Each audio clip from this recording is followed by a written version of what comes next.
বন্ধুরা, পেঁপে দিয়ে আজকে দারুণ স্বাদের নতুন একটা রেসিপি।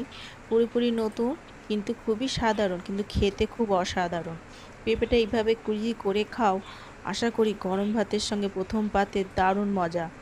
পেঁপেটা আমি অর্ধেক করে কেটে 3 টুকরো এরম নিয়েছি, দিয়ে আমি খোসাগুলো সব ছাড়িয়ে নিয়েছি।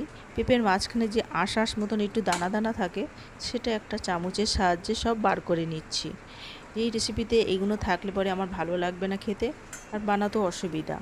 আমি আঁশগুলো প্রতি কটা পেঁপেগুলোর মধ্যে থেকে চামচের সাহায্যে একটা সব আঁশগুলোকে বার করে নিচ্ছি, একটু দানা দানা মতন থাকে। এই দেখো, পরিষ্কার করে সব কটা নিয়েছি, আর একটু বাকি আছে। এটা থেকেও বার করে নেবো এই একই রকমভাবে। এই রেসিপিটা যেইভাবে দেখাবো সেইভাবে তোমরা যদি একদিন বানিয়ে খাও, বলবে অতি অবশ্যই খুবই ভালো লাগবে। সব কটা বানানো আমার এরমভাবে চাচা হয়ে গেছে। জলটা পাল্টে আমি একটু ধুয়ে আনছি পরিষ্কার করে। জলটা পাল্টে আমি ধুয়ে আনা হয়ে গেছে। এবার এগুলোকে একটা প্রেশার কুকারের মধ্যে দেবো।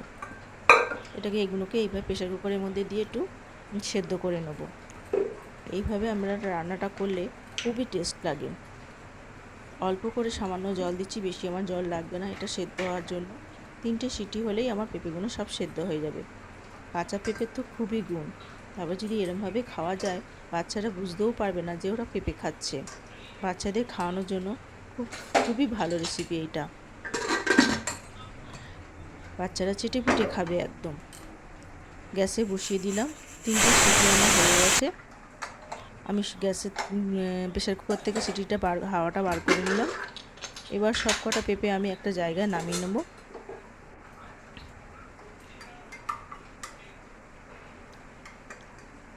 সব কটা সেদ্ধ হয়ে গেছে, একটা জায়গায় নামিয়ে নিচ্ছি। কিছুক্ষণ এটা ঠান্ডা করে নেব। ঠান্ডা করে নিয়ে এই হাতাটার সাহায্যে ভালো করে এগুলোকে ম্যাশ করব। যেহেতু গরম আছে, পুরোপুরি এখন পুরোটা ঠান্ডা হবে না। ভালো করে এটা ভালো করে মিহি করে পেস্ট করে নেব, যাতে একটু দানা না থাকে। এই হাতাটার সাহায্যে ভালো করে ম্যাশ করে নিচ্ছি। খুব সুন্দর লাগে এইভাবে। রেসিপিটা আগে করে খেয়েছি, আজকে আরেকবার বানাচ্ছি। কেউ বুঝতেই পারবে না যে পেঁপে রেসিপি বানিয়েছি। দারুণ স্বাদ গরম ভাতে প্রথম পাতে। সব কটা আমার এইভাবে দেখো সুন্দরভাবে ম্যাশ করে নিয়েছি। এবার আমি কড়াইতে সর্ষের তেল দিচ্ছি। এই রেসিপিটা সর্ষের তেলে দারুণ লাগবে খেতে।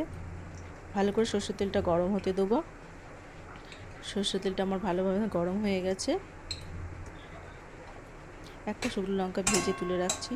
এই রেসিপিতে সাজানোর জন্য শুকনো লঙ্কা ব্যবহার করব লাস্টে।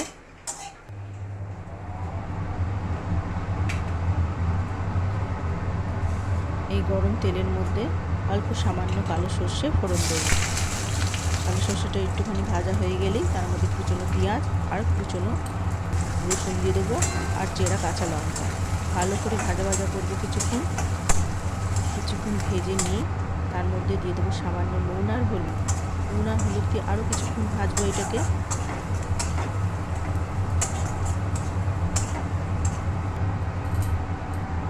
কিছুক্ষণ ভেজে নিয়ে পেঁপেটা যেটা ম্যাশ করে রেখেছিলাম সেটা এর মধ্যে পুরোটা দিয়ে দেবো। দিয়ে ভালো করে এই পেঁয়াজ কাঁচা লঙ্কা রসুনের মধ্যে মেশাবো। কিছুক্ষণ ধরে নাড়বো। এটা ভালো করে মেশানো হয়ে গেলে কুচানো ধনেপাতা এর মধ্যে মিশিয়ে দেবো।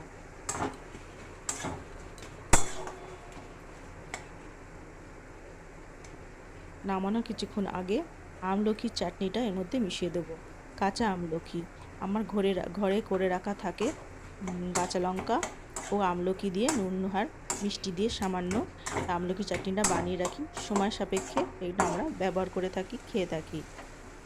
ব্যাস ভালো করে মিশিয়ে দিয়ে নামিয়ে নিচ্ছি আজকে পেঁপের এই মাখাটা। দারুণ স্বাদ। তোমরা এইভাবে গরম ভাতে প্রথম পাতে খেয়ে অতি অবশ্যই জানাবে কেমন লাগলো এই রেসিপিটা। এইভাবে একবার করে খেয়ে দেখবে, বাচ্চা বড় সবাই চেটে খাবে আশা করি। কেমন লাগলো ভিডিওটা জানিও। আবার দেখা হচ্ছে নতুন ভিডিও।